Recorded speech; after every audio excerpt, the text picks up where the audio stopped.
সিদা আমি গোপালকে দিব না। কেন? কুস্বপন দেখিনি রাতে, আমার কানাই নাই বলাইয়ের সাথে, চূড়াবাসী ভাসে কালি দহে।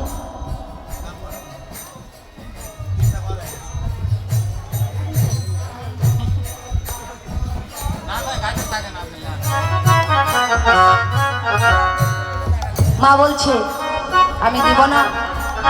বল বল সিদা, যদি কোনো মা স্বপন দেখে, এমন কুস্বপন কোনো মা সন্তানকে বিদায় দিবে, আমি দিব না। সিদা বলছ মা তুমি শুধু গোপালের মাই হয়েছ এটাই তুমি জানো, কিন্তু তোমার গোপালের কত গুণ আছে তা তুমি জানো না। ওই বৃন্দাবনে নিয়ে গিয়ে তোর গোপালকে আমরা তো কত সুখ দেই, কত দেব দেবতাগণ আসে, কত মণিগণ আসে, তুমি জানো না মা? 33 করে দেবতা কারা আসে তুমি জানো? তুমি বিদায় দাও মা, গোপালকে গোষ্ঠে দাও না। আমি কুস্বপন দেখেছি, চূড়াবাসী কালিদয়ে ভাবছে আমার কানাই বলের সঙ্গে নেই। এমন কুস্বপন দেখলে কারো মা যেতে দেয় না? না, তুমি তো গোপালের মা হচ্ছে, এটাই তোমার অহংকার। যেই মা বলছে সিদা, ও আমি মা হয়ে জানি না, তোরাই কি আমার গোপালের গুণ জানিস? বল। সিদাম বলছে ভগমা তবে শোনো, দৈনন্দিন বৃন্দাবনে নিয়ে গিয়ে তোমার গোপালকে আমরা কত সুখ দেই, তোমার গোপাল কি করে জানো? তবে শোনো, ওরে শ্রীদাম গো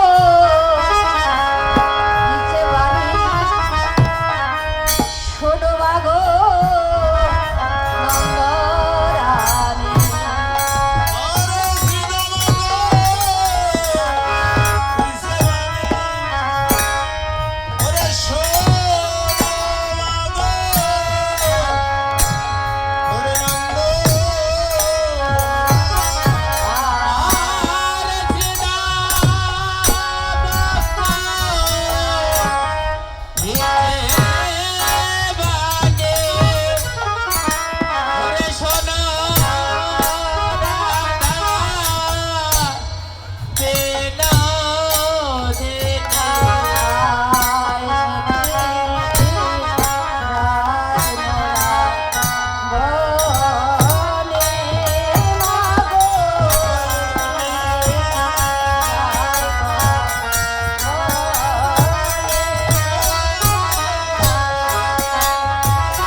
জানো? তোমার গোপাল যখন নিয়ে যায় আমরা সমস্ত রাখালগণ শুধু তাই নয়, ধ্বংসের ওপরে চরিত চতুর্মুখে মন্ত্র পড়ি, স্তব করে কানাইয়ের চারিপাশে। সে কোন দেবতা মা জানো? হংসের ওপর কোন দেবতা আসে? কে মা? সরস্বতী, বিদ্যার দেবী, সেই দেবতা আসে। আর কে আসে জানো মা? দেবাদিদেব, শিরে জটা তিলোচন ভৎসঙ্গে বিভূষণ, সদয়ে জপয়ে রাম নাম। তোমার কানাই চারিপাশে তারা রাম নাম জপ করে। শুধু তাই নয় মা, দেবাদিদেব আসে, প্রজাপতি ব্রহ্মা আসে। আর কে আসে জানো মা? তারও বামে এখন আর তুলনা দিবার নাবি, রূপে অন্ধকার নাশ করে। সেই নারী এসে কি করে মা জানো? তোমার গোপালকে কোলে করে 10 করে ননি খোয়ায়, আর বলে ওরে বাছা কানু আনন্দে সরাও ধেনু কাননে ভয় কনাই করে, এমন করে বলে। অনেক কথা আছে, যাই হোক এদের ধৈর্য লাগছে, বুঝছে? মানে বিরক্ত হয়ে গেছে, ওই জন্য আমার এখানে সমাপ্ত দেওয়া হয়েছে। কি করবো, এবার সাজাইতে পারছি না মা। গোপালকে সাজাইতে নন্দ রানী না পারিল, যতনে কানাইয়ের সুরা গলায় বাঁধি। হায় হায়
তিলক পরা আর চরণে নূপুর পরা।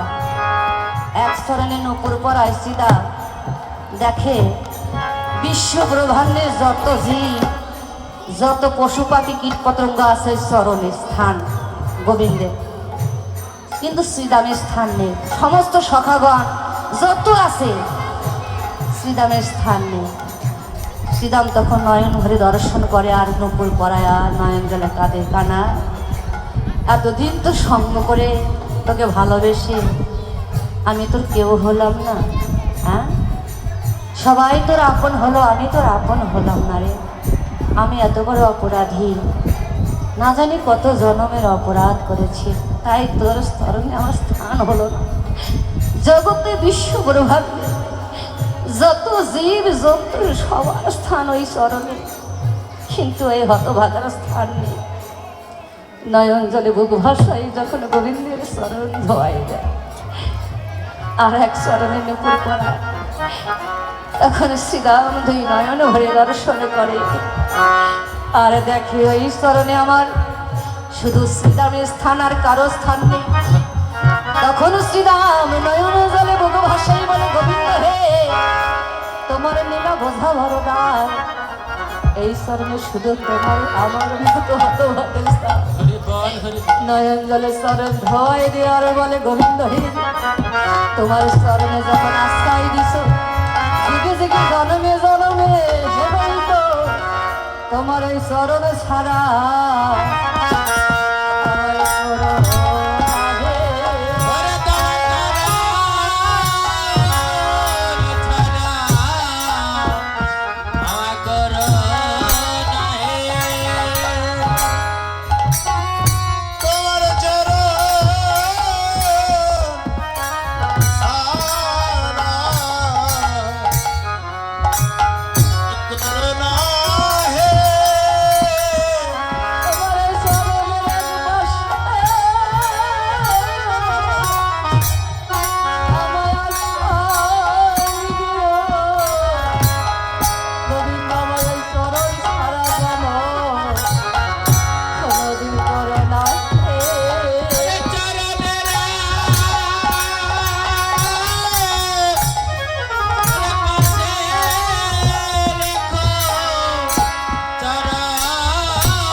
সখাগণ বললে, মা বলছে শ্রীদা দেখ গগনে বেলা হয়ে গেছে, গোষ্ঠী যাওয়ার কোনো কারণ নেই, আজ কাজ কর, তোরা আমার আঙ্গিনায় খেলা কর।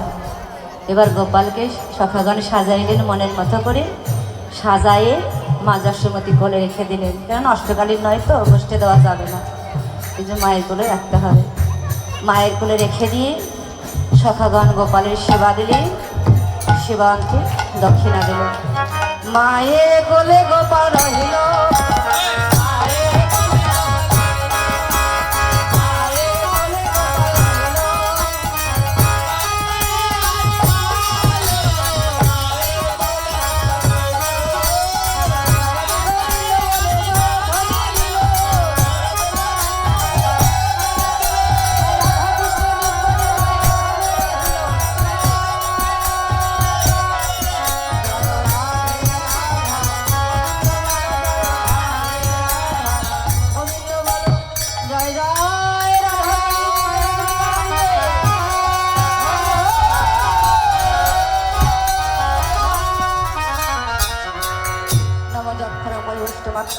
নর ভবে পুনঃ ভবতু তৎ সর্বং তৎপ্রসাদা জনার্দন